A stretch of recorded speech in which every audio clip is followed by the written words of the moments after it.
Vamos a partir nuestra actividad de hoy día. Quiero partir agradeciéndole a Mónica Rincón y a Francesca Ravizza estar hoy día acá en la Cátedra Mujeres y Medios UDP. Para nosotros es un honor tenerlas acá, especialmente porque vamos a analizar un estudio que hicimos con Criteria, que muestra las percepciones que tienen las personas sobre la representación de género en los medios y que arrojó, a nuestro juicio, hartas cosas especiales, contraintuitivas hasta podríamos decir, y otras que yo creo que se ajustan bastante bien a la realidad de lo que hay en los medios de comunicación. Y de eso vamos a conversar hoy día. En primer lugar, el estudio mostró que la percepción de representación de género no es igual en los distintos medios, donde está peor vista las representaciones en la prensa escrita. Después viene la radio y la mejor representación o la percepción que hay mejor está en la televisión. Y eso también es como contraintuitivo porque en general pensamos que en la televisión es donde hay muchos estereotipos de género y todo, y eso vamos a conversar con la Mónica, que es una gran periodista televisiva. Y luego, en términos de las temáticas en que la gente percibe que hay diferencias o que hay como espacios masculinizados, tienen que ver con la economía, el deporte y la ciencia.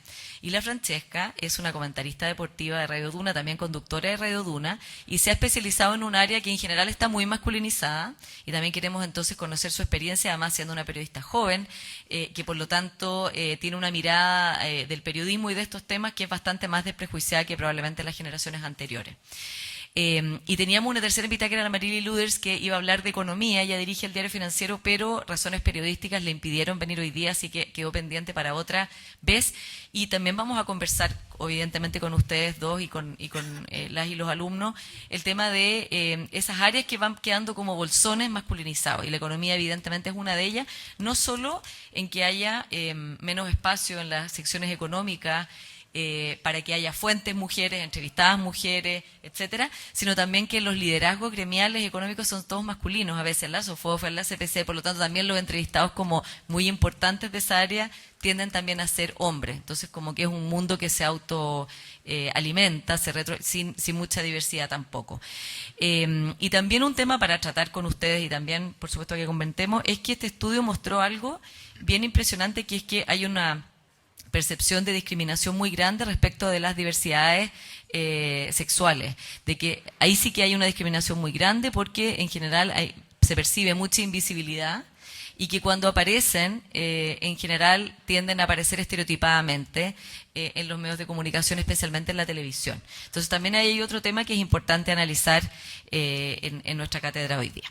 Así que yo le voy a hacer algunas preguntas a nuestras invitadas y también después las y los alumnos van a poder hacer preguntas también. Este es un tema que hemos estado comentando mucho durante las clases y que es muy importante, yo creo, para el futuro, para que, tal como dice el Monitoreo Global de Medios de Naciones Unidas, no falten 67 años para que haya equidad de género en los medios, que es lo que se calcula que si seguimos al ritmo actual se demoraría el sistema medial en alcanzar una representación de género equilibrada, balanceada y justa para todos los géneros.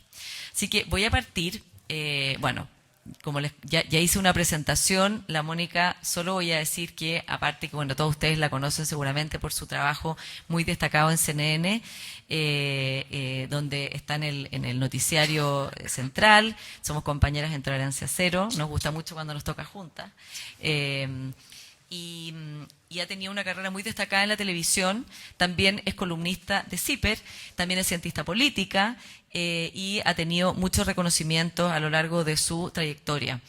Y la Francesca, como les decía, representa, yo creo, que la nueva generación que está en temas que antes las generaciones anteriores no había. Yo no recuerdo en mi generación que haya habido periodistas deportivas, por ejemplo, y que junto a otras están haciendo camino en un lugar que no solo es masculinizado respecto de las voces autorizadas, sino también es bien masculinizado respecto de digamos, el trabajo mismo, porque las mujeres futbolistas, por ejemplo, se han quejado harto de las diferencias que hay en sus condiciones laborales, en la cobertura que se les hace, en todo, ¿no? Entonces, yo creo que también ahí la Francesca nos va a dar un panorama de cómo es esto de cara a lo que viene. Voy a partir preguntándole a la Mónica una pregunta general a cada una. ¿Cómo has visto tú el progreso a lo largo de tu trayectoria, Mónica, respecto de este tema, de la representación de género por un lado y también del lugar que ocupan, cómo es el trabajo de las mujeres en el día a día dentro de la televisión? A ver, siempre se me van a quedar algunas cosas en el tintero, pero yo creo que al final, Paula, los medios no son sino la representación del país en el que vivimos. Y probablemente una de las representaciones o de los espejos más fieles, tal vez en otras profesiones se dan otras diferencias, pero en el periodismo, entonces si a mí me preguntan si hay machismo, sí. ¿Hay menos que antes? También. Efectivamente hay menos machismo que antes. Pero todavía hay algunas cosas generales que uno puede decir para una primera pincelada. A las mujeres se nos exige más en los medios en general, más aún en la televisión, respecto al aspecto físico que a los hombres. Las carreras todavía son más cortas que las de los hombres. Y todo esto, claro, es un continuo, entonces es mucho menos la exigencia física que se hacía antes, cierto. ¿Es más larga la carrera? Cierto. ¿Pero es todavía igual los parámetros con los que se miden a hombres y a mujeres? No. Todavía respecto de los temas que se tratan y respecto mucho de las fuentes que se buscan, hay un sesgo todavía hacia lo masculino. Las mujeres han logrado y hemos logrado estar en los puestos directivos, o sea, en los medios de comunicación vemos jefas, pero luego hay todo un cuerpo editorial, un espacio, y en las reporteras y reporteros también se ve más o menos equilibrado. Pero después hay todo un ámbito editorial donde la cantidad o la representación de los hombres es desmedida. Yo en general trato siempre que saquemos el foco de que el problema son las mujeres. Entonces no hablo de la subrepresentación de las mujeres, sino que hablo más bien de la sobrerepresentación de los hombres. O sea, para que saquemos un foco y no lo pongamos siempre que nosotros somos el problema. No somos nosotras el problema. El problema no es que nosotras estemos subrepresentadas, es malo que estemos subrepresentadas. El punto es que hay otros que están sobrerepresentados. Y todavía se dan ciertas actitudes de manera importante que han ido cambiando, pero que siguen presentes. Y probablemente con el programa Tolerancia Cero puedo dar un ejemplo, porque cuando yo comencé en Tolerancia Cero era en el año 2017, era un año más electoral, campaña presidencial, entonces era un momento bien tenso y álgido. Y antes que yo me sentara en esa mesa, había estado Mónica González, que alcanzó a estar como 4 capítulos, que es una maestra para mí, amiga, además muy querida, y se acabó el programa, así que por eso no siguió. Entonces, era la primera vez que iba a darse una temporada completa en que no habían puros hombres sentados en un programa de televisión. O sea, ¿a ustedes se les ocurre hoy día que hubiera un club de Toby así instalado en uno de los programas políticos más relevantes? A mí no. Hoy día parecería muy chocante, aunque sea en otros ámbitos, o sea, cuando ve las fotos en la SOFOFA, cuando ve incluso de repente en muchos ámbitos de directivos importantes, igual ve puros hombres. Pero me refiero que sería bien chocante ver un programa con puros hombres y en esa época era natural y era como la novedad que llegábamos Catalina Parot y yo a ser parte del panel de Tolerancia Cero, era como la noticia, se acabó el club de Toby. Pero, claro, entonces es un cambio respecto a lo que hay ahora. Ahora tenemos panel paritario. Y es normal, es lo usual, es lo corriente, así que hay una evolución. Pero todavía, por ejemplo, siguen pasando cosas que se pueden ver en un programa como Tolerancia Cero, que en general es algo que he estudiado bien.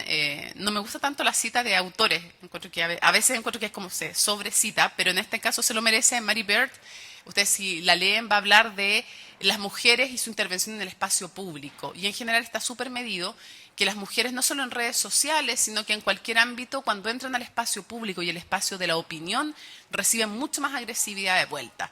Y yo lo saco de mí y lo veo, por ejemplo, comparo, que sigue pasando. Miro lo que le pasaba a Catalina Parot, lo que le pasa a la Paula, cuando opinan, si discuten con un invitado, lo confrontan porque no está diciendo la verdad o porque no está contestando lo que se le pregunta, siguen los comentarios como de qué agresiva, qué pesada, porque en cambio cuando el hombre lo hace en general es como valiente. La valoración sigue siendo todavía distinta y siguen llegando mucho más insultos y eso está medido por métricas en redes sociales y en distintos espacios, que hay una reacción mucho más agresiva cuando la mujer entra en el debate público. Entonces sí, creo que ha cambiado, ha evolucionado, pero seguimos teniendo cosas en contra, como las que les decía, es muy positivo todo lo que se ha avanzado. Entonces hay que mirar para atrás para ver lo que se ha avanzado, pero mirar también hacia adelante para ver lo que falta por avanzar.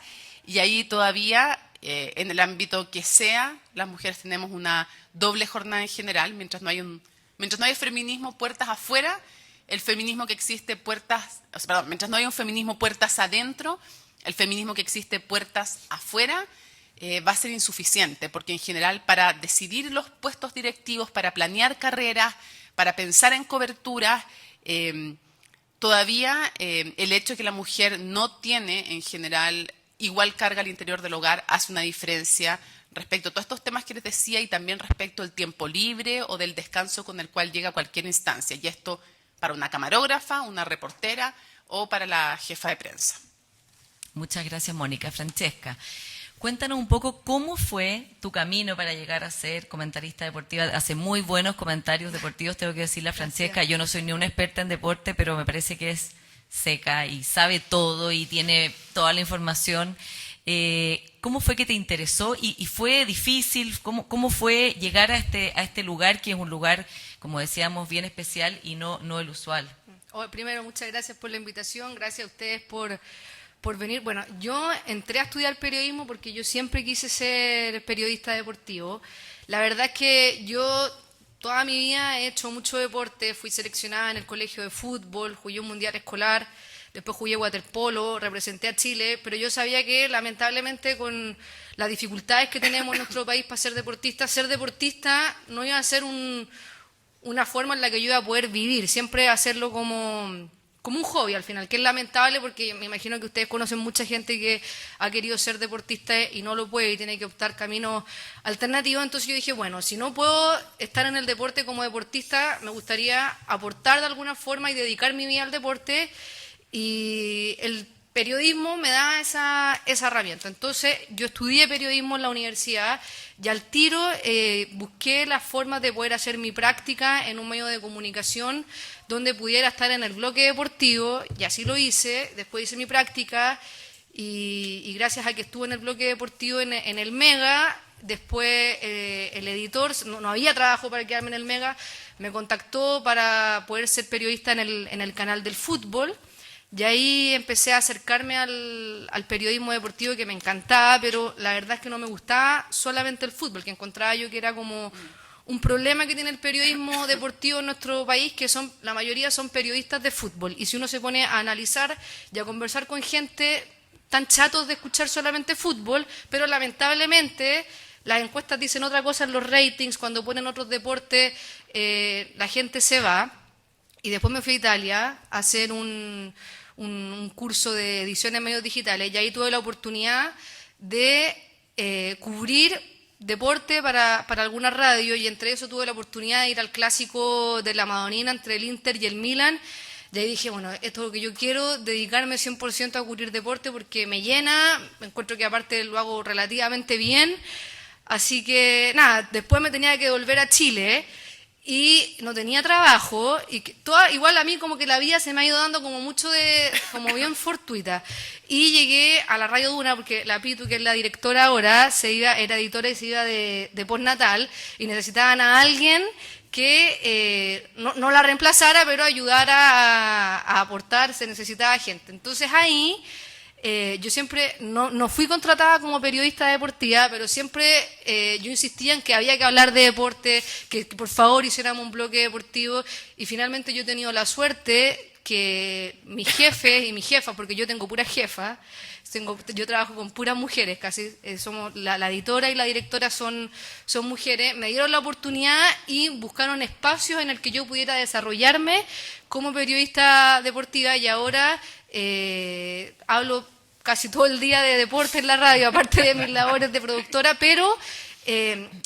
tratando de no darle solamente el foco al fútbol, porque además el público que tiene la Radio Duna no le interesa mucho el fútbol, y nosotros somos una radio que no es una radio deportiva, entonces hay que darle otro enfoque. Y ahí yo he tratado de hablar de tenis, hacer un poco más de análisis, darle una vuelta a las cosas que están pasando, y además de manera paralela empecé a crear un podcast de Fórmula 1 porque en la pandemia me di cuenta que muchos jóvenes estaban cada vez más interesados en la Fórmula 1 por la forma en que la Fórmula 1 cubre este deporte en las redes sociales. Entonces cada vez jóvenes de 16 o de 20 años no ven satisfechas sus necesidades en los medios tradicionales de comunicación, quiero decir. Y en mi cuenta de Instagram y en el podcast empecé a hablar de Fórmula 1 y me di cuenta que hay todo un mundo que le gustan otros deportes y un poco así se me ha dado la oportunidad. También mientras trabajaba en la Radio Duna me apoyaron mucho, hice un máster en periodismo deportivo que era online en la Universidad de San Pablo, Madrid, con el diario Marca, que es un medio especializado en deporte, y también recibí todo el apoyo ahí con tiempo, me ayudaron a hacer algunas tareas, editar los trabajos, así que así un poco ha sido mi carrera en el mundo deportivo, pero comparto que está muy masculinizado, sobre todo en la televisión, y cuando trabajé en televisión yo me había enfrentado a los problemas que dice la Mónica, donde más allá de lo que yo opinaba o del conocimiento que yo tenía, siempre la crítica inicial era mi aspecto físico, que tenía que verme de cierta forma, que tenía que tener cierto peso, algo que no me pasa en la radio. Yo en la radio me siento una voz autorizada, de hecho me siento la voz autorizada en la radio para hablar de deporte, y cuando trabajaba en la tele no era así, pero siento que ha ido cambiando, pero el lento debería ser más rápido, porque generalmente a las mujeres que cubrimos deporte, y sobre todo en el mundo del fútbol, se te está cuestionando constantemente si es que tú sabes de lo que estás hablando, ¿no? Claro. Tú no te puedes equivocar, porque si te equivocas eres tonta, eres mala, o estás solamente ahí por ser bonita, no por haber estudiado. Sí, eso te iba a preguntar. Bueno, se nota, Francesca, además toda la, digamos, la pasión que le has puesto y todo lo que te has preparado y como desarrollado espacios particulares. Cuando digamos, si hay algo en que hay mansplaining en este mundo es cuando hay un partido de fútbol, o sea, o manejar un auto, que es como que es como algo que pasa todo el tiempo, ¿no? Todavía, como no es por allá, es por acá, o en los partidos de fútbol no, pero no sabe nada de fútbol. Y eso pasa como al interior de la familia. Lo comentábamos el otro día en clase, que decían, no, estamos en la familia viendo un partido y es como que no, tú no sabes, o el que sabe son los hombres. ¿Cómo has enfrentado eso tú para que no te produzca como inseguridad, ¿no? Porque si no, lo otro es que uno empieza a dudar de sí misma tanto que pierde como la naturalidad, la espontaneidad y también la gracia de hacer lo que le gusta. A mí en general no me pasa mucho con mi familia o con mi grupo de amigos, gente que conozco, porque yo vengo de una generación donde en el colegio jugar a la pelota, y sobre todo en mi colegio, era el deporte que hacíamos los hombres y las mujeres. Los mejores deportes y los mejores resultados se daban en el fútbol femenino, más que en el masculino, y un poco, yo creo que también pasa en otros colegios, pero mi experiencia personal es que en mi curso éramos 25 personas y 20 jugábamos al fútbol, y la mitad eran hombres y la otra mitad éramos mujeres. Entonces siempre ha sido un tema de conversación súper natural, donde nos juntábamos a ver el fútbol, donde yo nunca por ser mujer me he sentido menos. De hecho, muchas personas me dicen, ¿tú qué opinas, Francesca? Oye, pero dejemos que la Francesca dé su punto porque ella trabaja en esto. Yo nunca he sentido el mansplaining en mis pares. Y en mi familia tampoco, porque hay muchas familias que siempre dicen, en mi familia todos los días se habla de política o convertamos el diario. En mi familia solamente se habla de deporte. No hay otro tema. En la mesa se habla de todo, entonces yo no tengo esa necesidad, pero sí lo he visto con gente mayor que yo. Pero como son mayores que yo, la verdad no me importa mucho lo que piensen. Es que es verdad, porque es gente que está como out. Ya a mí me importan los más jóvenes que yo y mis pares, porque a ese público es al que yo le hablo, al público más grande, que yo no le interesa lo que yo digo, y no voy a gastar mi tiempo ni mi energía en convencerlos de que soy buena para lo que hago, porque mucha más gente que sí lo hace y no tengo que convencerlo. Mónica, uno de los temas que comentamos en la cátedra que tuvimos el jueves con Pepa Bueno, la directora del diario El País, y que ella, claro, hoy día dirige El País, pero fue mucho tiempo periodista de televisión. De hecho, esa es como digamos, su trayectoria más grande es en periodismo televisivo. Y ella decía que en televisión le parecía que los hombres se sentían dueños del espacio y que en el fondo con 2 o 3 ideas estaban media hora hablando felices de la vida, se paseaban y hablaban con toda tranquilidad. Y sentía ella que las mujeres, en cambio, sienten que es un espacio arrendado, alquilado, decía ella, y que por lo tanto hay que tratar de decir lo máximo posible en 2 minutos, y que eso para ella también crea problemas de comunicación porque al final la gente percibe a una persona que está más ansiosa tratando de justificar que está sentado ahí versus al lado alguien que está como muy tranquilo, como que no tiene que demostrar nada. ¿Tú sientes eso como algo que con lo que hay que lidiar o luchar, eso de esa sensación de estar en un espacio arrendado y no propio 100%? Siento que también es un proceso, una evolución. En parte lo siento, pero veo a colegas como, no sé, la Josefina Lafuente, la Estefanía Bustamante, lo veía antes de que cambiara de giro la Gladys Pierola, escucho la Francesca, por ejemplo, y la verdad es que afortunadamente las nuevas generaciones no. O sea, no sienten que están pagando ningún piso, pero siento que después está como la mía que está entre medio y hay otras generaciones más arriba en que lo siento más acentuado. Entonces yo siento que la mía es una generación como intermedia, que está en transición y tú, te voy a poner de ejemplo a ti, yo te veo llegar a ti con así una ruma de papeles. Sí. La misma ruma que siempre se ríe Fernando Paulsen de mí y me dice, pero ¿por qué ya traes así. papeles? Y siempre le digo, si me equivoco, me van a sacar la mugre, mientras que si tú te equivocas, no. No, así como simpático. Entonces, bueno, y la misma ruma de papeles que tengo yo, solo que la digitalicé, digamos. Entonces, es la misma cantidad de recortes de PowerPoint y voy mirando y buscando. Y sí, yo siento, a mí me pasa muchas veces que siento que tengo, me lo escribió un compañero, le puso el síndrome de la estudiante en práctica. O sea que siempre siento, voy a una cobertura, cuando fui a la cobertura, me tuve las elecciones de Estados Unidos, que era larga, era casi un mes, yo encontraba que le iba a embarrar en cualquier minuto. O sea que lo podía hacer pésimo, que por qué me habían mandado a mí. Así como síndrome del impostor. Sí, pero le pusimos síndrome de estudiante en práctica para ponerlo como en la jerga periodística, en el sentido de que sentir que siempre estás dando prueba. Y siento que pasa eso. Me pasa menos que antes. Las primeras veces que, no sé, que conduje o que hice un noticiero, que hice una cobertura, realmente me dolía la guata, me sentía muy mal. O sea, sentía que la podía embarrar y creo que es parte de un contexto. Pero no me pasa solo a mí, le pasa mucho. Yo hago mi producción y soy la editora de un programa internacional. Y cuando pusimos mujeres en pantalla, esto lo comenzamos hace como 15 años, cuando no había programas de análisis internacional en la televisión, y pusimos a mujeres. Yo en esa época, hace como 15 años, quería que hubiera un panel paritario de cientistas políticas. Está lleno de cientistas políticas. La red de politólogas, de claro, hecho. Pero en esa época no existía la red de politólogas y según nuestro jefe no había suficientes mujeres como para tener un panel paritario de expertas en ciencia política. Y sí había. Y había muchas y lo hicieron estupendo. Y hasta el día de hoy siguen estando en distintos espacios. Pero me pasa, y hasta el día de hoy me ocurría antes y nos ocurre ahora, que llamamos a un experto, sea cientista política, económica, no sé qué más, y muchas veces las mujeres tienden a recomendar a otro que se supone que sabe más. En cambio, cuando llamo a hombre, o cuando la productora llama a hombre, o llamo yo, siempre saben. Y siempre son expertos en el tema, en general. Habrá alguno, me pasa con los cientistas políticos, hombre, ellos tienden a recomendar más, ¿no? Yo sé de Asia, pero en verdad de África subsahariana, este es más experto, pero es algo como muy de esa profesión. Entonces creo que siempre las mujeres dudan más de sus capacidades en comparación, todo esto es un tema de promedios, que los hombres. Los hombres son súper expertos y las mujeres siempre hay alguien que sabe más. Entonces no es que solo nos pase a nosotros las periodistas. La buena noticia es que en el futuro a las siguientes ya les pasa muchísimo menos, y que uno está en transición, entonces uno se arma y dice, aunque esté insegura no se me va a notar. Y lo conversamos nosotras. Sí. Yo me decía, tengo nervios, no se te nota. Sí. Es que al menos aprendí a camuflarlo. Sí. A no proyectar eso, claro. Que no se note. Pero siento que las dos cosas le pueden molestar, no sé, ustedes son los televidentes. Yo creo que al televidente sí le puede pasar que nos vea muy ansiosas a veces, este afán de demostrar que sabemos.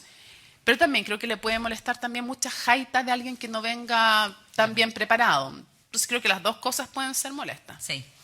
Y justamente la Mónica toca un tema importante que también aparece en el estudio que hicimos y que es empírico además, que es este tema de las fuentes, ¿no? Porque está ese problema, y también lo hablamos con la Pepa Bueno, que era como ya, ¿cómo lo hacen en el país? Ponen cuotas así porque el país tiene como una muy desarrollada la perspectiva de género y quieren realmente ser un diario que no tenga sesgo en ese plano, pero es difícil poner una cuota, decir ya la mitad tienen que ser fuente de hombres o mujeres, porque sabemos cómo el periodismo no está despachando, está en la inmediatez, necesita rápido, y se empieza como ya a decir, la verdad es que puede que no salga al aire, o no termine el texto, o no haga el programa de radio. Entonces, ella decía que lo que trataba de hacer era incentivar a que cuando llamaran a mujeres experta, en vez de decirle el tema general, le hicieran como más claridad cuál era el tema puntual y que ahí muchas mujeres más estaban dispuestas a hablar, como que si uno le dijera vamos a hablar de, no sé, la selección nacional en general, sería más complejo que decir vamos a hablar del último partido o vamos a hablar de esta figura, porque ahí como que viene una posibilidad de decir, ya, yo esta pregunta la puedo contestar. Si es algo muy grande me voy a sentir que no soy capaz o que a lo mejor voy a cometer un error que va a ser bien penalizado, muy penalizado en las redes sociales sobre todo, pero esto lo puedo hacer. Francesca, en ese sentido, cuando tú reporteas, cuando tienes fuentes, cuando, no sé, piensas en quién entrevistar, piensas en eso como también balancear y me estoy acordando de que además la Roja Femenina ha planteado harto este tema, o sea, de que hay diferencias en la cobertura, aparte de en sus condiciones laborales, en fin, o sea, hay ahí digamos, respecto de las fuentes, hay también una desigualdad que viven ellas en su día a día. En general, yo encuentro que entrevistar mujeres en el mundo del deporte y en el fútbol es mucho más agradable. Lamentablemente tienen menos cobertura, cada vez menos. De hecho, Chilevisión cubre los partidos de la selección femenina, pero las mujeres casi todas estudian una carrera profesional. No estoy demoreciendo a los futbolistas, y eso es lamentable porque pensaban que ellas no podían dedicarse a este deporte, pero tienen tantas ganas de comunicar lo que hacen que finalmente ellas comunican mucho mejor y entienden que es parte de su trabajo darle entrevistas a la prensa. Nosotros vemos, por ejemplo, Alexis Sánchez, Arturo Vidal un poco menos, Gani Medel, contestan sí, no, ¿por qué me preguntáis esto? Y son bien pesados, además. Son bien pesados, pero si nosotros nos ponemos a escuchar a la Pancha Lara, a la Tiane Endler, no clasificaron a los Juegos Olímpicos, no clasifican a un Mundial ahora cuando están... Se hacen una autocrítica a 5 minutos de terminar el partido, entonces yo creo que eso es muy valorable y finalmente... De a poquitito, los propios medios de comunicación se están dando cuenta que las mujeres que practican deporte también saben mucho del deporte que practica, te pueden hacer un análisis táctico, técnico, de dónde fallaron, y muchas veces eso no lo vemos en los futbolistas chilenos que juegan en Europa. Hacen como comentarios súper básicos que podría hacer un niño de 10 años. No lo estoy desmereciendo, es que no lo estoy desmereciendo, pero me refiero a que finalmente pasa, como ellos son futbolistas profesionales que ganan mucha plata, sienten que ellos no le deben nada a su público, y como el fútbol recién este año, el año pasado está empezando a ser profesional, ellas entienden que hablar con los medios es parte del negocio y que finalmente se dan cuenta que es un respeto que le deben al hincha, darle explicaciones, y también yo creo que eso pasa porque las mujeres en general vemos la vida de una forma distinta a los hombres en todo ámbito de cosas, y siento que para poder comunicar las mujeres somos mejores porque finalmente muchas mujeres son mamás, tienen que relacionarse con sus familias, y a veces eso es negativo, como decía la Mónica, para a veces como el feminismo es puertas adentro y no es puertas afuera, finalmente si es que uno aprende a ocupar esas herramientas, les ayuda mucho más a las deportistas y en todos los deportes también. En los otros deportes que no sean el fútbol, yo creo que está un poco más equiparada la cosa, que en general es porque tienen necesidad de mostrar lo que están haciendo, más que porque se elija o no. Y también pasa que muchas veces en el periodismo deportivo se escoge a hombres para ser entrevistados, porque finalmente, lo que decía al principio, en Chile no existe el periodismo deportivo, sino que los periodistas son de fútbol. Claro, Sí, no tienen sí. eso es como lo más... Y qué interesante, porque me estaba acordando de todas las condiciones que ponen los futbolistas. Me acuerdo de Gary Medel, que, no sé, ningunea no sé cuántos periodistas que mandamos a entrevistarlo, o poco menos que los insultaba, así, y era como, bueno, estos señores son tan famosos que hay que como aceptar como las condiciones que pongan. Y qué interesante lo que dices tú, de que las deportistas, las futbolistas, pero en general las deportistas están dispuestas a hacer autocrítica, a hacer análisis, y que se sienten que se deben mucho más a su público y menos divos, ¿no? Menos encerrados como en sus castillos de cristal. Voy a dar la palabra para que las y los alumnos y todos los invitados, por supuesto, hagan preguntas. Yo creo que no necesitamos micrófono, así que como quieran. Y les pido nomás que se presenten antes. Miguel Ángel, ¿quieres hacer una pregunta? Muy voluntario. Muy voluntario, no, pero ella me había dicho que quería hacer una pregunta. A mí, cuando trabajaba en la tele, me afectaba mucho. En la radio, no, o sea, obviamente siempre me quiero ver bien, pero por una cosa personal, como amor propio. Pero la verdad es que me da lo mismo lo que diga la gente. No, el mundo de Twitter son puros haters. Me importa lo que me digan mis pares, me importa el comentario que haga mi jefa de lo que dije, más de lo que si me veo mal, bueno, ya o sea, uno se ve mal porque uno siempre tiene que estar bien presentado, como en todos los trabajos, como no puede andar como mamarracho porque está en la tele o porque no hay streaming en algunas radios, pero en general si hacen un comentario de mi aspecto físico en Twitter me da lo mismo. Mónica, ¿cómo ha sido eso? Porque claro, además en la televisión, como decías tú también, y lo decía la Pepa, el tema del cuerpo, de la ropa, es un tema, de un foco así de atención. No digo necesariamente solo de crítica, sino también de atención, como de poner el foco ahí en vez de las ideas, y también en la edad.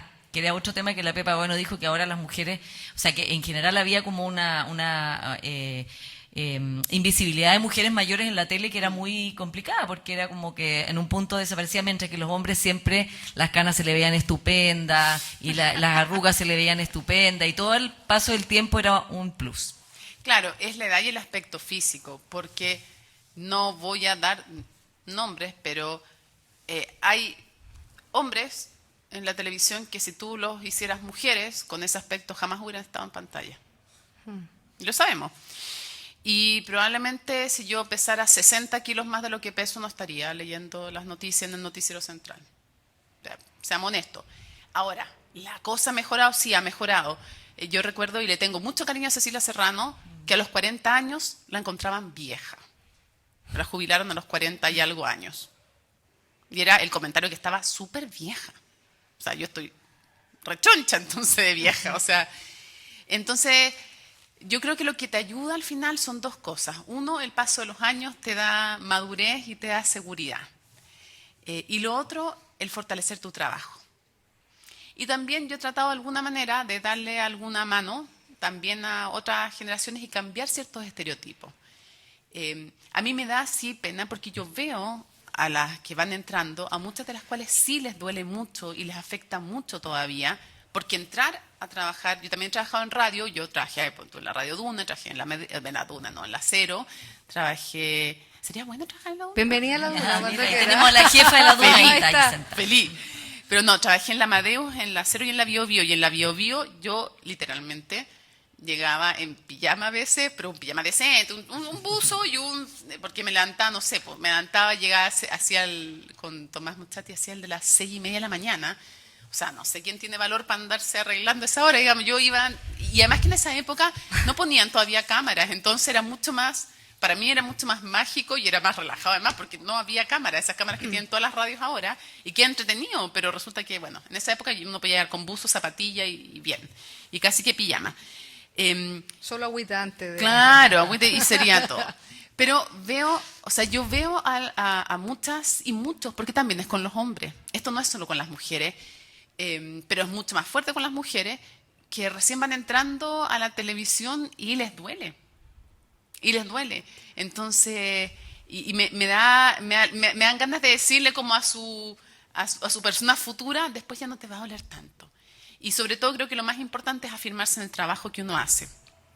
Y lo que tiene una contracara es que como hay tanta también a veces rechazo o atención, o llama la atención cuando uno entra también, no solo en el periodismo informativo, sino que en las entrevistas, las coberturas en terreno o el periodismo de opinión, entonces se le termina yendo la rabia más que al aspecto físico a los temas de opinión. Y yo creo que hay ciertas cosas que uno puede tratar, la ropa puede ser algo, y es algo superficial, pero que puede ser utilizado de alguna manera también, como un mensaje. Yo hace como, cuando estaba el 2018, estaba el Mayo Feminista, se me ocurrió en un momento hacer el tema de las zapatillas. Y hacer un hashtag que era tacos cuando yo quiero, o jueves sin taco. Que no se trata de que hubiera una obligación de no usar tacos, o sea, pasarnos para el otro lado que no puedes usar. No, en el fondo lo que estábamos reivindicando era la libertad de elegir. Y al principio, de hecho, mi jefa, mujer de ese entonces, me dijo, pero ¿cómo te vas a poner zapatillas? Son las noticias, algo serio. Y yo digo, pero si la seriedad de uno o la inteligencia no se mide por los centímetros de los tacos. Entonces yo decía, si la idea de esto es la libertad de elegir, tampoco es cierto que para verme más inteligente yo no me pueda maquillar o no me pueda poner una mini. No, ninguna de las dos cosas. La idea es la libertad de elegir. Y al principio fue como, así era como comentario, que las zapatillas, que no sé qué más y todo. Y fue súper bien recibido, y fue súper bien recibido por muchas mujeres, justamente por eso. Porque se entendió que el mensaje era la libertad de elegir. Si me quiero poner tacos de 15 centímetros, no voy a ser menos inteligente, como piensan algunas mujeres. Y si me quiero poner zapatillas, tampoco, no estoy obligada a vestirme de una forma o a tener una apariencia determinada. Ese era el mensaje y yo creo que se entendió. Entonces creo que uno puede ir dando la mano con ciertas cosas. Paula, Sí. yo quería agregar... Y la Mónica, perdón, impuso la moda de las zapatillas Sí, ahora. po. Y hasta la Kamala Harris te copió después Ahora está con las zapatillas también. Converse. De hecho Sí. andamos con zapatillas. Claro, y que es como una manera distinta, digamos, de presentar las noticias, pero que ha sido bien, yo creo que bien recibida y como que se ha normalizado algo que era como algo que no cuajaba con la Sí. telecifra. Que yo, dos cosas quería agregar. Lo que dice la Mónica de no estar con taco o estar con zapatillas, más allá de que te lo impongan o no te lo impongan, pasa porque uno para poder hacer bien algo tiene que sentirse cómodo. Claro. Entonces, si tú estás con taco, chute, yo no uso taco nunca. Obviamente es un tema de preocupación extra, es una inseguridad, pero si ando con unos zapatillas o el zapato que sea que me haga sentir cómoda, obviamente mi trabajo lo voy a estar haciendo mejor porque toda mi energía está enfocada en comunicar, en este caso, más que no caerme en los tacos porque no sé caminar con tacos.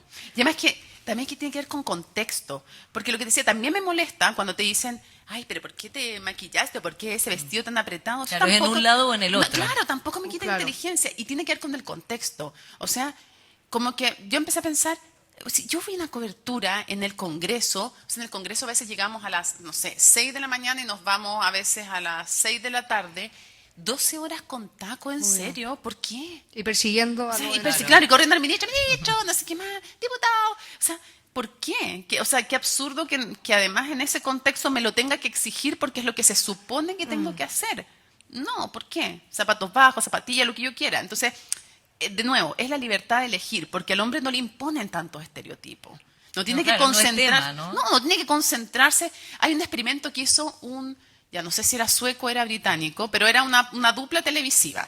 Entonces el hombre dijo, a ella le criticaban mucho por la ropa, que no me gusta, que esto, porque esa es la otra, que no le gusta la ropa, que se repitió, que no le queda bien eso, que porque es muy chica y se pone eso, es muy alta y no sé qué más, que no tiene pechuga y se pone algo en el escote, que si tiene, que no sé qué más, que engordó, que está embarazada, no está embarazada.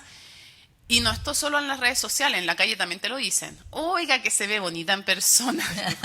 Claro, es mejor en persona que en la tele. Oiga, y eso qué es como flaca. una manera de decir. Claro, oiga, que flaca. Sí. Chuta, entonces quiere decir que, bueno.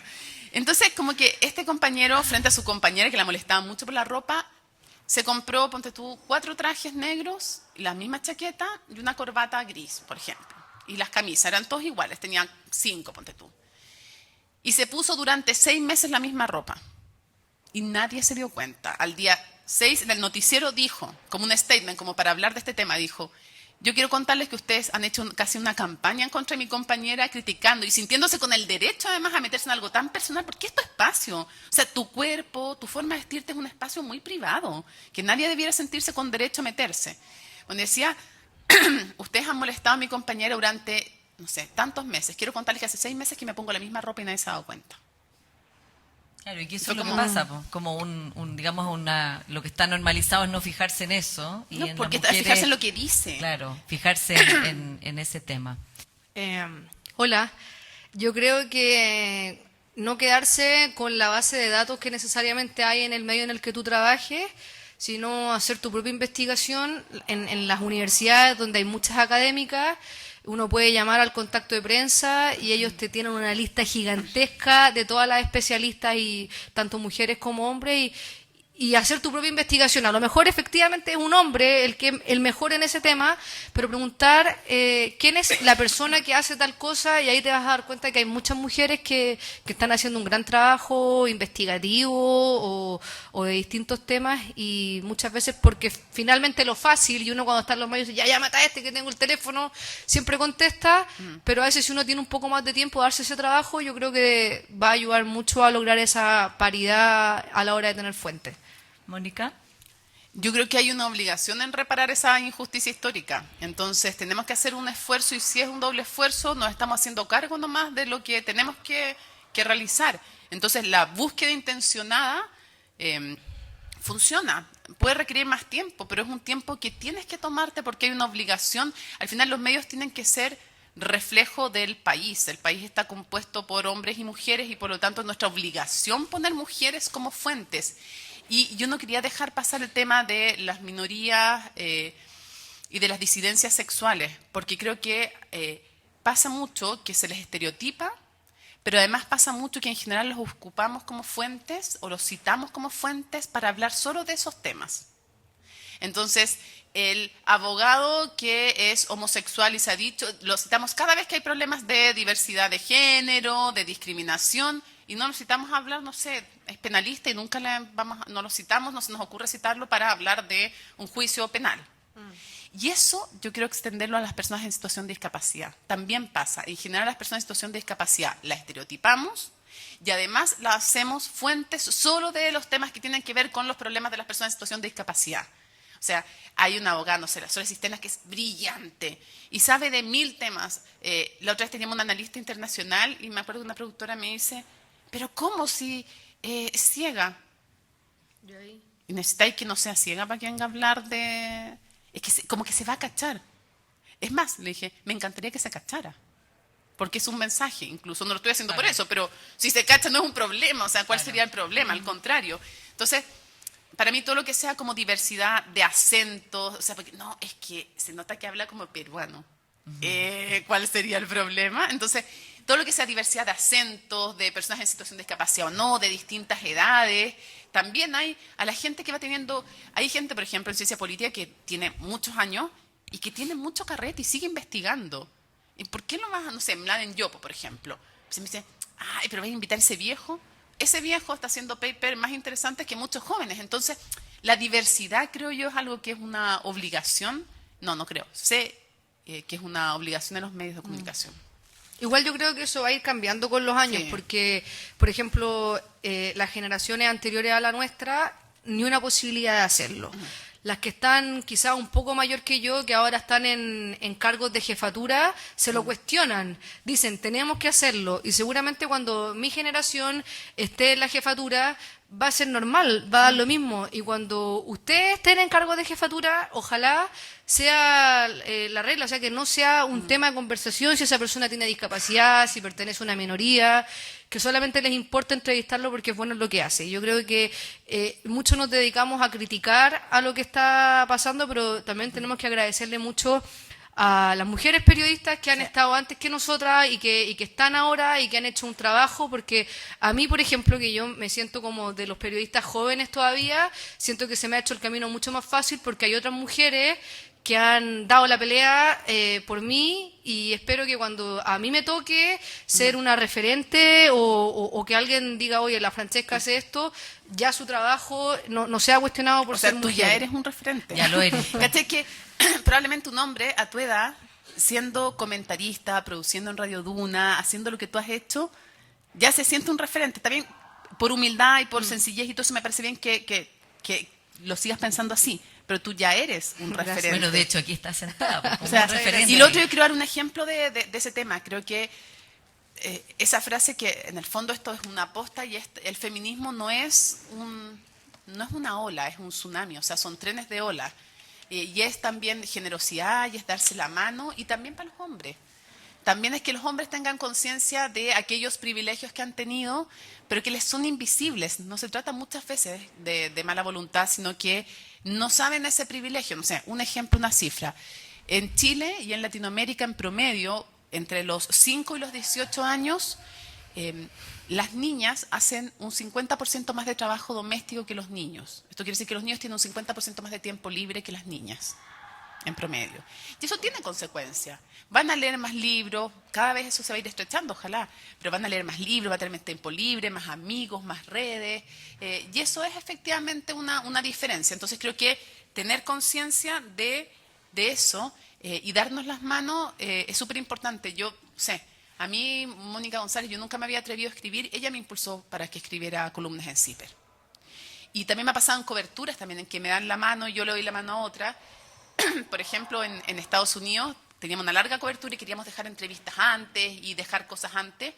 Y yo llamé a la Paula y le dije, Paula, ayúdame con Poloster, tú lo entrevistaste, no sé qué más. Ella podría haberse quedado con su tatito ahí, no sé qué más, y no contarle a nadie, no ayudarla, ¿cachai? Y nada, me dijo, sí, obvio, me dio la forma más fácil de llegar, lo pudimos tener, fue un golpe, salió en otros medios, y fue porque hubo alguien que fue generosa y en el fondo me ayudó. Y así espero también ser cuando me toca tener una compañera nueva en un programa. Creo que esas redes de solidaridad y esas olas en que nos vamos tomando y nos vamos ayudando entre unas y otras es súper importante. A ver, lo que pasa es que hay que ir caso a caso. Yo creo en las cuotas y creo en las medidas afirmativas. Creo que sean temporales, o sea, que hasta que ayuden a emparejar la cancha, porque jugar en un partido donde un equipo está aquí y el otro está allá, es bien difícil que al que está acá le vaya igual de bien. Entonces yo sí creo en las medidas afirmativas, sí creo en las cuotas, pero creo que deben ser temporales. Una vez que se establece en el fondo que ya la sobrerepresentación de los hombres pasa, me parece bien, porque si no son demasiados años. En distintos ámbitos, en general económico, laboral, artístico, cultural, para tener una real equidad de género, nos vamos a demorar más de un siglo. Yo no quiero que mis hijas, o sea, no quiero que mis nietas sigan teniendo menos posibilidades que mis nietos, si es que los llego a tener. ¿Y qué pasa? Pasa también que en algunos de esos países que tú mencionas sí hubo obligatoriedad en el pasado y se quitó, fue temporal. Y en otros no. Pero, por ejemplo, en Suecia, lo que sí ha existido, sin existir ley de cuotas, nunca ha existido ley de cuotas en el Parlamento, pero ¿qué ha existido? Un postnatal masculino obligatorio e irrenunciable. Y ellos se dieron cuenta en Suecia que teniendo esa medida, que en Chile no existe, porque en Chile se toma el postnatal masculino el 0,01% de los hombres, ellos se dieron cuenta que mientras no existiera paridad, distribución equitativa de las labores al interior del hogar, cualquier cosa que se hiciera afuera nunca iba a llegar a ser realmente efectivo. Entonces lo que ellos hicieron cuando tenían el ingreso, yo hablé con la ministra de la Igualdad de Género de Suecia, me decía, nosotros empezamos, y esto me lo dijo hace 4 años, con un postnatal masculino obligatorio y renunciable cuando teníamos el mismo PIB per cápita que ustedes. Y fue un proceso. Primero era un mes, ¿qué es lo que hay ahora? Ahora hay un año de postnatal en que el hombre se tiene que tomar obligatoriamente 3 meses, la mujer 3 meses, no simultáneos, porque esa es la gracia, claro, que en el fondo, claro, no es quien le vaya a dar 3 meses para que el hombre se siente en la cama mientras la mujer está con la guagua, no. Uno, ¿qué ayudas con esto? Que el hijo está cuidado más tiempo por uno de los dos, extiendes el tiempo, y los 6 meses restantes se los reparten como quieren. En general, toma más la mujer. Pero cada vez se reparten más. Y el hombre tiene que estar solo en la casa cuidando a la guagua, y se produce un cambio cultural, porque empieza a empatizar, ¿qué es eso de que te vayas, por ejemplo, de tu puesto de trabajo? ¿Cómo va a ser cuando vas a volver? Tener que solucionar tú todos los temas. Y además a todo esto alarga, si es que se puede, el tiempo de lactancia. Porque el hombre le lleva la guagua al lugar de trabajo, hace lactancia y se la lleva. Disminuyó la violencia intrafamiliar. El PIB del país subió por lo menos entre 3 y 5%. Esto ha pasado en más de un país en que se ha implementado esto. Los hombres se volvieron más productivos porque se volvieron más multitask en el fondo. Y incluso bajaron las licencias de enfermedad de las guaguas y de las mamás. Entonces, a lo que yo voy es que hay distintos caminos para lograrlo. Yo soy de las que creen en las medidas afirmativas obligatorias temporales, hasta que se logre emparejar la cancha. Pero creo que hay distintos caminos. Y uno de los que a mí me parece más importante y que creo que en Chile todavía no se le ha tomado el peso es el postnatal masculino obligatorio. O sea, eso no pasa nada con eso todavía y a mí me parece que es clave. Y antes de darle la palabra a la Francesca... Yo estoy de acuerdo con todo lo que dijo el amor, no tengo nada más que agregar. ¿Es como piso o como techo la acción afirmativa? Porque ese es un tema que de hecho lo hemos comentado, que en el proyecto constitucional que se rechazó estaba puesta la paridad en todos los organismos del Estado y que trabajan con el Estado, pero como piso. Entonces eso significaba que podían haber 100% de mujeres y 0% de hombres, ¿ya? Mientras que cuando es la paridad como techo es 50-50. O sea, también hay una cuota en el fondo para que haya representación de hombres. ¿Cuál de las dos fórmulas les parece a ustedes más adecuada? Pensando que es un tema que se está debatiendo ahora, de hecho, para el nuevo órgano y después para la nueva constitución. A mí me gustan graduales, con techo, pero caminando, como decía una pensadora. ¿En qué sentido? A mí no me interesa que haya un parlamento con 70% mujeres, a mí. A mí me gustaría que hubiera 50 y 50, o no sé, 40-60. Entonces, ¿por qué no me gusta? ¿Por qué me gusta que haya un techo para los dos? Porque quiero que sea equitativo. Tampoco quiero 80% mujeres. Pero tampoco quiero que las que ya están dentro tengan que salir. Entonces, se hace de forma gradual. Por ejemplo, si en una empresa pública hubiera, no hay, pero ya, 70% de mujeres, o sea, 70% mujeres, no es que de inmediato tengan que salir 20% para que entren. No, sino que los que se van agregando tienen que ser hombres para equiparar. O sea, que sea un proceso. Claro, que sea un proceso gradual. Pero a mí me gusta que haya en general, no sé, Francesca, a ti, a mí me gusta que haya 50 y 50. Sí, yo también creo que tiene que ser gradual, 50-50. Y lo que digo, ojalá en un futuro cercano no tengamos que pensar en las cuotas, claro. Y pueda hacer un trabajo que a lo mejor sean 80% mujeres, porque bueno, las que estaban más capacitadas eran mujeres y que no haya problemas, es que en un lugar el 80% son hombres, porque finalmente no va a ser tema. Yo creo que lo ideal en general del feminismo es que no sea tema, que ya esté tan normalizado en nuestra sociedad que no tengamos que cuestionarnos. Pero es lento, es lamentable que se tenga que hacer y hay que buscar formas y hay que poner reglas al principio, porque la historia ha demostrado que finalmente si es que no se pone a las mujeres al mismo nivel, se masculiniza todo, y eso es triste, pero creo que hemos ido mejorando, y creo que ustedes, que son las nuevas generaciones, a lo mejor estos temas ya los encuentran super out, como que no debería ser, pero es importante conversarlo, porque tienen que conocer también que hay gente que ha sufrido mucho por ser discriminada solamente por ser mujer. O sea, se están cumpliendo hitos de, por ejemplo, ahora las mujeres votando, como sí. Gente que decía... Apenas 70 años. Apenas 70 años, abuelas que decían, como yo acompañé a mi mamá a votar por primera vez, y yo creo que en la cabeza de todo no es cuestionable si podéis votar o no por ser mujer. Que mi mamá cuando nació no era ciudadana. Pero mi mamá tampoco, mi mamá tampoco cuando nació no había voto. O sea, somos la primera generación de nuestras familias en que cuando nacimos teníamos derecho a votar.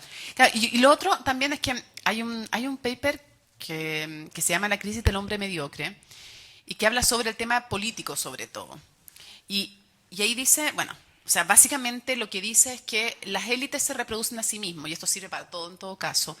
Y dice, a ver, el líder de un partido en general se rodea de gente buena, pero también se rodea de gente mediocre a propósito, de hombres mediocres, para que no le disputen su liderazgo.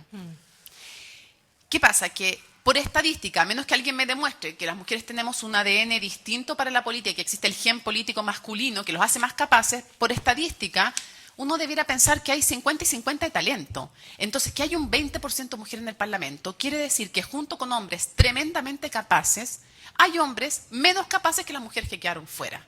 Entonces, el problema no es la subrepresentación femenina, sino la sobrerepresentación de esos hombres mediocres. A eso se les llama los hombres mediocres. Por eso habla la crisis del hombre mediocre, en que ese pedacito de hombres que está estadísticamente sobrerepresentado deja mujeres muy capaces fuera. Y ese es el problema.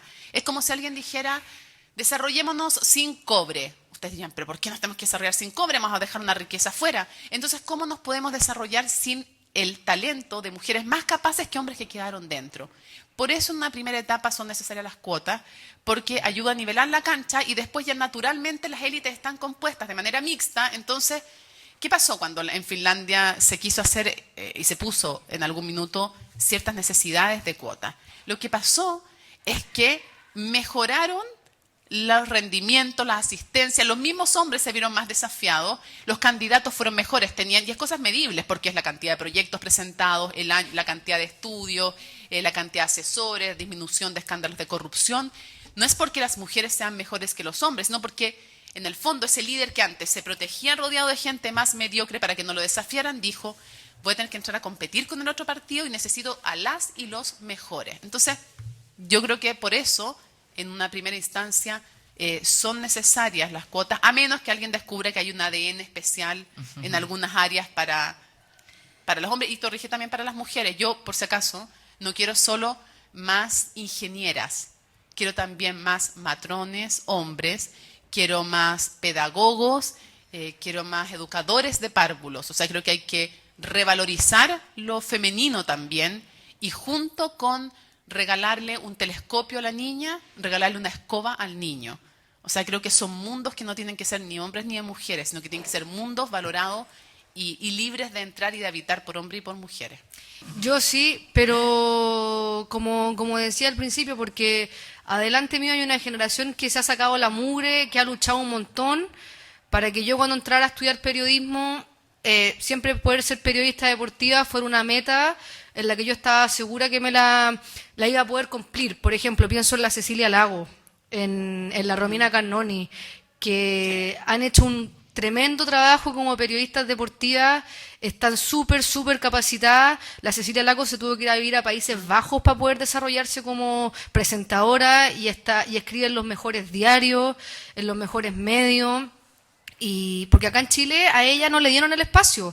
Y es lamentable, pienso en la Romina Cannoni, que también ella es nadadora, se ha hecho un espacio, pero lamentablemente no necesariamente ella tiene un espacio por ser periodista deportiva, sino porque ella además es una gran nadadora, tiene todos los récords olímpicos y tuvo que hacer algo más que un hombre para poder estar ahí. Y ese sacrificio ha hecho que yo siempre creyera que para mí iba a ser fácil, aunque a lo mejor no lo era tanto, pero como veía mujeres que se estaban esforzando y estaban haciendo un camino, me hizo a mí dar la esperanza, y también un poco las familias, porque hay mucha gente que viene de familias súper machistas, donde los papás les dicen tienes que estudiar esto, tienes que estudiar esto.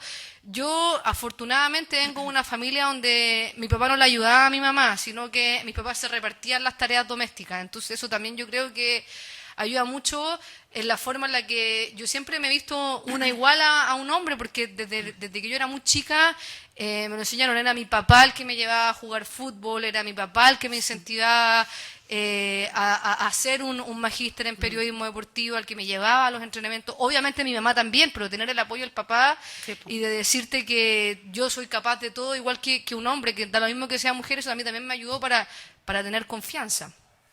Yo creo que lo que dice la Francesca es muy cierto y revela la importancia de los roles y de los modelos de roles.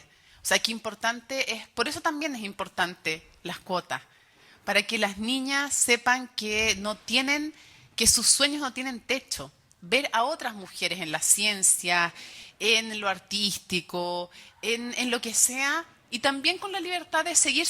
A veces es que yo no quiero trabajar puertas afuera, quiero trabajar puertas adentro, también con esa libertad. O sea, ver todos esos roles como posibles es algo súper importante para la confianza. En mi caso, también yo veía muchas periodistas, desde la Mónica González, la Raquel Correa. Yo tuve la Paula de profesora en la universidad, que me hizo hacer muy buena alumna la Mónica. Y me hizo hacer un trabajo así muy motivante. Entonces también es por cómo una las ve. Ay, trabaja, es seca, la Paula Escobar va a venir a hacer clases, bacán. Y además por las cosas que te van motivando cuando vas tomando contacto con esas mujeres que son roles importantes. Y también hay otra cosa que puedes jugar a veces como por contraste. Yo sí vengo de una familia en donde mi papá fue criado súper machista, y mi mamá también, criada muy machista. Y mi mamá trabajaba puertas adentro y puertas afuera. Y mi papá llegaba y se sentaba a leer el diario en general. Pero mi papá me inculcó mucho de la lectura, me trató siempre igual que a mis hermanos, somos 5 hermanos. Mi papá nunca dejó que en la mesa se conversara algo, fueras hombre o mujer, que alguien no entendiera. Si el más chico, que era yo, no entendía algo, él hizo lo mismo que su papá, siendo súper machista, su papá hacía lo mismo. Separaba la conversación, se explicaba el tema y después se seguía. Que es otro tema que tenemos bien poco presente, escuchar a los niños o a los que tienen menos edad en un entorno. Entonces a mí me pareció que, por un lado, a mí me da mucha lata esa situación de desigualdad, de que mi mamá tenía doble jornada y mi papá no. Pero valoraba mucho el apoyo intelectual de mi papá, y siendo los dos súper machistas, fíjate que ellos siempre sintieron que el género para mí, para mis hermanas, no podía ser un límite, y no lo fue. Entonces ellos nos trataron muy igualitariamente a nosotros, siendo que ellos tenían roles súper tradicionales. Entonces a mí me dio seguridad eso, y por otro lado, yo no quería repetir ese modelo. Entonces a veces a la Francesca le jugó como positivamente querer hacer eso, a mí me jugó por un lado la confianza en mis papás y no querer repetir ese modelo. O sea, querer tener roles más igualitarios. Ahora, con jefes también, como con jefas, yo veo que la Francesca me encanta porque yo también agradezco mucho a mis jefas. Es súper importante lo que ustedes hacen como jefas para uno es súper importante. Sí, Yo eso le iba a decir. algo De hecho, que aquí está mi jefa, ahí está, sí. que es la Piti Gran la María jefa, del también Carmen, es mi que jefa. es la en directora Radio y la Duna. Paula Escobar. Sí. Y yo no sé si es que un jefe hombre Sí. hubiese venido a acompañarme y yo no sé si hubiese tenido la confianza de decirle, porfa, acompáñame, que primera vez que estoy en esta situación. Y yo con ella sí tuve la confianza y me dijo, obvio que sí, te vas a sacar Sí. fotos. Y eso es como... Muy bien. Pero Así que que estoy esperando las fotos. Y además que se los digo porque uno de los problemas que también hay en Chile es que la mayoría de los directores de medios son hombres. O sea, pasa en la Radio Duna que la Pitu Rodríguez, la directora, y yo cuando te he escuchado, Francesca, hablar de todas las cosas, de darte el espacio, de que tú obviamente has luchado por esos espacios, te los has ganado, pero has contado con el apoyo, Sí, ¿no? sí. De alguien que dice, ya, te voy a dar un espacio, te voy a dar este lugar, te voy a ayudar a que estudies. O sea, es alguien que cree en ti. Y en el fondo, y hoy día, por ejemplo, los diarios están dirigidos todos por hombres, salvo la Marily Luders, y de hecho había antes 2 directoras mujeres, y la Macarena Lescornés ya no es la directora del Clinic, entonces queda una. Y en los canales de televisión hoy día son puros hombres los que lo dirigen, y las radios informativas la en Ángela, general... no, bueno, pero directora del canal es... ella, no es ella. ¿Ella es la directora? Sí, pues, Ah, ella no es la directora. es- No, no es es, ella. El de otro cargo. Oye, pero yo Porfiquería. igual también quería, ya que estamos en esta, Aprovechemos. aprovechando Adelante. que hemos hablado harto de que las mujeres yo tengo la suerte de tener una jefa, pero yo también tengo compañeros hombres que son súper generosos y eso yo también no lo quiero dejar pasar porque yo tengo un par que es el Quique, que tenemos la misma edad, que tenemos el mismo rol, pero él nunca se ha sentido mejor que yo por ser hombre. De hecho, todo lo contrario. Él siempre, la Francesca es la que está especializada en deporte. A veces dicen, Quique, no sé qué opináis de esto, no sé, debería preguntarle a la Francesca. Y yo creo que yo eso lo agradezco porque... Gran Quique Llavar. Sí, porque le sale de manera natural, igual que al Nico Vial y a todos mis compañeros que son hombres en el trabajo. Grande el Nico. Algunos que son más viejos que otros, yo sé que hacen un esfuerzo y también lo valoro. Y los que tienen mi edad o un poco mayores que yo, ya les sale de manera natural. Y eso también es un trabajo que hemos hecho todo en conjunto y a veces los hombres se sienten siempre como que los van a funar. Sí. Y Tienen un poco de miedo. y algunos con justa razón. Bueno, es que pero hay otros que no, hay algunos unos se casos ganan que la sí. funa y hay otros que hay que agradecerle, como decís Sí, tú también. y yo tengo la suerte de tener puros compañeros de trabajo que son súper solidarios en el tema del género y les da lo mismo que yo sea mujer, sino que porque valoran mis capacidades y espero que todas ustedes las mujeres tengan la oportunidad de tener compañeros así y ustedes cuando sean compañeros también se saquen los sesgos y valoren a sus compañeras por sus capacidades, no por si son hombres o por si son mujeres. O sea, a mí en eso creo que las jefas son súper importantes porque también crean, y un jefe también puede hacerlo, crean entornos virtuosos.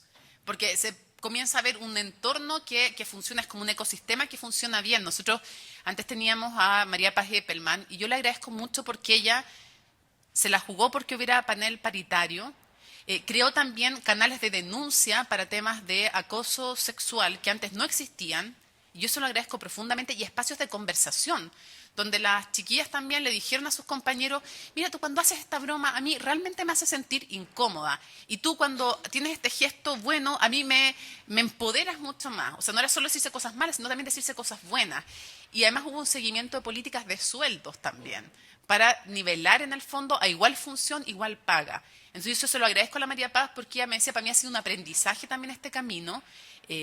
En lo personal, además, me apoyó muchísimo, me mandó a coberturas y a cosas en que normalmente se esperaba que fuera un hombre, todavía en mi generación, o había tendencia a nombrar un hombre.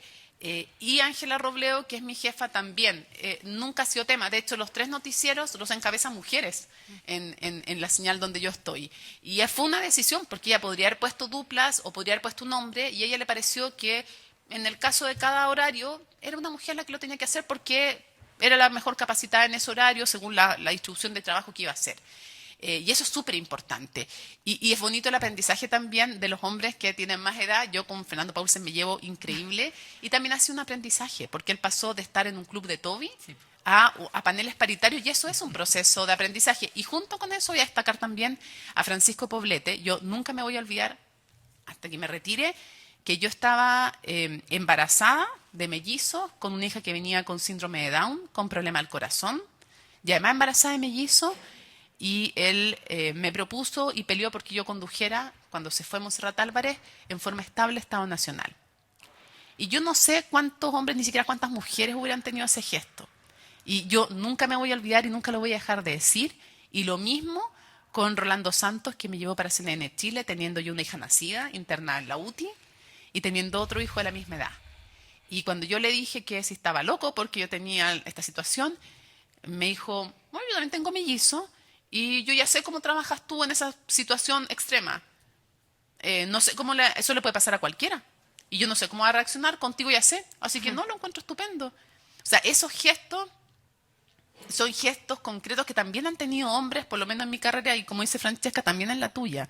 Y me imagino que la tuya también, Paula. Entonces, junto con eso, claro, me ha tocado también un jefe pelotudo que me dice que le gusta trabajar conmigo porque soy muy hombre. Y yo, ¿qué significa ser muy hombre? Como ser calmada. O me han tocado entrevistados al aire también que dicen brutalidades. Me acuerdo una vez que uno me dijo, le dijo a mi compañero, te felicito a ti por tu libro y a tú por tu aspecto. Y lo dijo en vivo. Y te pone en situación que tú no sabías, ay, ¿le digo algo? ¿Voy a ser neurótica? Claro. ¿O no le digo? Y si no le digo, porque también dejo pasar esto. Entonces, hay de todo. Y lo bonito es que cada vez más lo bueno es más que lo malo. Y que también hay unos que se reeducan. Y que antes, cuando tú, no sé, siempre la idea que daban la daba el hombre y citaban al hombre, aunque si estaba la Paula y daba la Paula la idea, citaban al hombre el panel y no se les pasaba. Y se han ido reeducando y aprendiendo. Es que tú acabas de decir la frase que marca la diferencia. Yo creo que no estamos en televisión solo para entrevistar a ángeles, porque si no, no podríamos entrevistar a nadie. Bueno, entre ángeles y demonios hay una distancia larga. Pero yo creo que es válido entrevistar a cualquier persona. El punto es no pasarle el micrófono. El punto es cuestionar y no dejar que haga propaganda, sea de extrema derecha o de extrema izquierda. Yo recuerdo que hace algún tiempo, cuando llevamos no tanto en CNN, con Daniel Matamala entrevistamos al Mamo Contreras. Y fue una gran polémica y mucha gente al principio, cuando supieron que le íbamos a entrevistar, antes de que diéramos la entrevista, nos hicieron bolsa. Todos los organismos de izquierda, de derechos humanos, dijeron que era una revictimización, que era una vergüenza, que no sé qué más. Y nosotros cuando fuimos a la entrevista nos parecía que era atingente, era una conmemoración del aniversario del golpe de Estado, era importante. Y lo único que teníamos claro es que no le íbamos a dejar pasar una. Y que siempre había que cuestionar. Que además no había que llamarlo general, porque ya no era general. Que no había que decirle don, porque era una persona común y corriente. Y que no había que dejarle pasar ni una. Y efectivamente él se mandó tantos condoros y se equivocó tanto en esa entrevista que terminaron cerrando el penal Cordillera. Y no lo estoy diciendo yo, lo dijo el presidente Sebastián Piñera, en ese entonces expresidente. Fue a raíz de lo que dijo ahí, de cómo se jactó de los beneficios que tenía, que se cerró el penal Cordillera. Yo he visto muchas entrevistas de muchos colegas en que se ha entrevistado gente que es nefasta. Y lo importante es no pasarle el micrófono y cuestionarlo. Y no dejar que haga apología del odio contra la derecha, contra la izquierda, da lo mismo, contra un grupo específico. Yo recuerdo que en el estallido social, y yo lloré contigo, Paula, yo lo lloré contigo, porque me hicieron bolsa porque yo no quise decir perro matapaco. ¿Por qué no quise decir perro matapaco? El problema es que no me supe explicar. Yo debí en ese momento, estamos en vivo, debí en ese momento explicar con mayor claridad por qué no lo quería decir. No lo quise decir porque me parecía, yo entiendo que no está textualmente diciendo que van a matar carabineros. Pero se llame perro matapacos, perro mata mapuches, perro mata mujeres, perro mata judíos, cualquier denominación que englobe a un grupo con una intención agresiva en contra, a mí no me gusta. Y lo que en qué fallé en no explicar en ese momento en vivo más claramente, lo hice después en las redes, por qué no lo quería decir. Pero lo que yo veo es que esa es otra forma también de validar una violencia verbal. O sea, perro mata judío, ¿te gustaría que estuviera en todos lados? A mí no. Claro, cualquier cosa que venga después de mata es ya un problema. Y Francesca, para cerrar, porque ya estamos en la hora, claro, el tema es muy importante y es un tema, yo diría que excede, es como, ¿cuál cobertura hay que darle a estos grupos disruptivos, antidemocráticos, violentos, como el caso de Pancho Malo, pero hay otros, es una cuestión mundial también. Entonces, como se cubre o no se cubre, si no se cubre hay una realidad que está pasando que es peligrosa, que no se ve, ¿no? Sí. Por otro lado, al darles cobertura se cae en el juego de ellos, que justamente lo que quieren es aparecer en la tele y que todos tengamos que hablar de Pancho Malo y que... Entonces, es un debate que no es tan obvio, es difícil, de hecho, porque si uno no dice, no muestra lo que le hizo a Javier Macaya, chuta, es importante saber que le está haciendo esta violencia a Javier Macaya, pero también al mostrarlo lo está potenciando. ¿Qué piensas tú? Yo creo que sea quien sea el entrevistado, nosotros como periodistas tenemos que ser conscientes de que el periodismo ayuda a la democracia. Por algo tenemos que entrevistar a todas las partes sin caer, como dice la Mónica, en ser condescendiente o en no hacer preguntas incómodas. Yo tenía un profesor en la universidad, no sé si lo conoce, se llama Enrique Ramírez Capello. Ay, cómo grande. no. Que él, cuando yo en máximo. primer año de periodismo, nos dijo que nosotros éramos la voz de las personas sin voz. Entonces, bajo ese punto, finalmente, como dice la Mónica, que entrevistó a Manuel Contreras, ella tuvo la oportunidad de hacer las preguntas que muchas personas querían. Y no por eso va a ser poco democrática, todo lo contrario. Ella tuvo el privilegio de poder entrevistar a una persona que fue violadora de derechos humanos y merece darle explicaciones a la sociedad. Y ella no por eso se va a caer en propaganda, siempre y cuando las preguntas sean súper estudiadas, uno esté súper preparado, porque finalmente eso es la democracia también, escuchar todas las voces y que se hagan responsables, en este caso, de los crímenes que cometieron, sean de ultraizquierda o sean de ultraderecha. Lo importante es ser profesional, no caer en los cuesta mucho no ser objetivo, sobre todo en temas tan delicados como este, pero si uno logra mantener la objetividad a la hora de hacer preguntas con fundamento, me parece que entrevistar a las personas para que se hagan cargo de lo que hicieron es justo para la sociedad.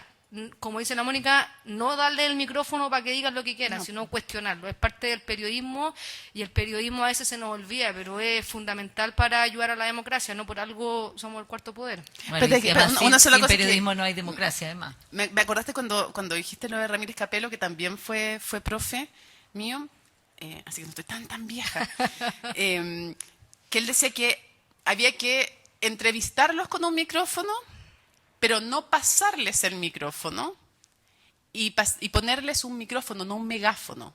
Y a lo que se refería a él es que cada uno en su justa representatividad.